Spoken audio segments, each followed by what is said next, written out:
Hi, I'm Wayne Hoff.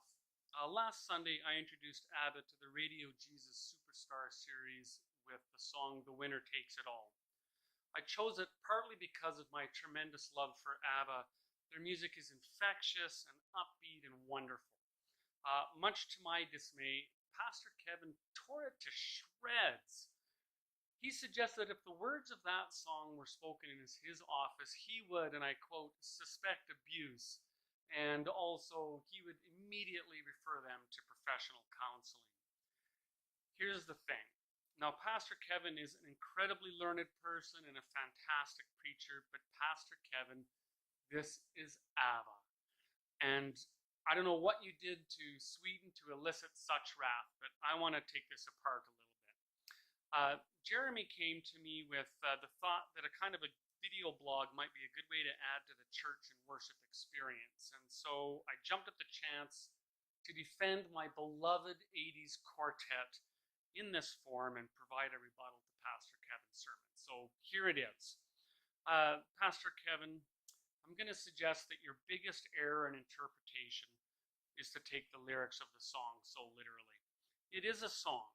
It's poetry, it's artistic, and so certain ideas and images are hyperbolized in order to create the greatest effect. So this is what led to your zero-sum conclusion, that it's a binary equation where one person must lose and one person must win. But that's not what it is. What the song is really saying, that really simply, there is no winner, period. Both have lost everything in this equation. They were in love. They gave everything to each other. And now that relationship is gone, it's all taken away and they're reeling from it. I certainly felt that way in my own experience. There was absolutely a point at which I felt that I had lost everything. I railed against fate and against the legal system, and yes, against God as well. I felt that the years I had given to build this most important relationship were lost. And with that absence, the security, the familiarity with it, I was now naked and vulnerable to the world. I wondered if I would ever love again or be loved. Those were dark times, and I found comfort in Scripture, and I found comfort in other things too, and yes, one of those things was this song. You might think, why would I find comfort in something so bleak? Because, Pastor Kevin, you're right. The lyrics really are bleak in this song. But in those lyrics, I found a kindred spirit. Someone had gone through what I was going through. And it provided a voice for me at a time when I felt most separated, not only from my partner, but from friends and also Christians and the church. I needed a voice like that at the time just to carry on. I think that Psalm 22 really compares well to The Winner Takes It All. In it, David sings a lot of words of terrible distress, like this: my God, why have you forsaken me?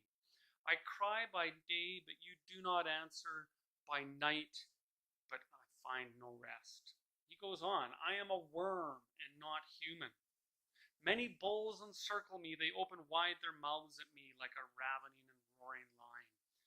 And finally, I am poured out like water, David says, and all my bones are out of joint. My heart is like wax. It is melted within my breast. Now, obviously, we can't take those words literally, but what grief that David is pouring out in this psalm.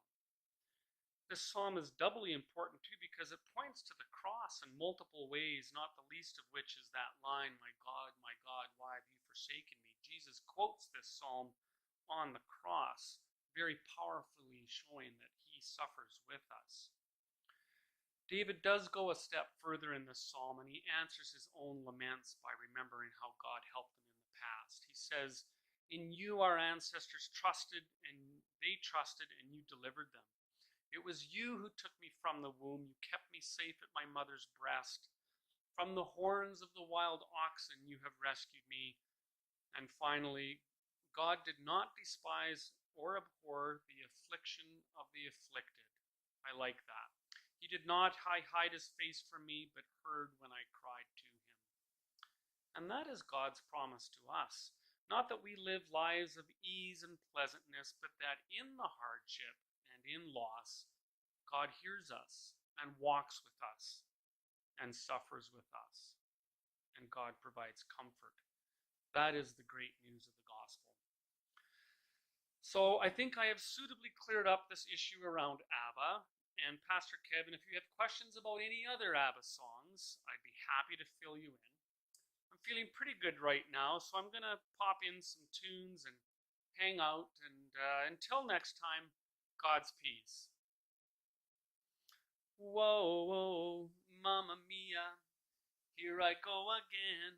My, how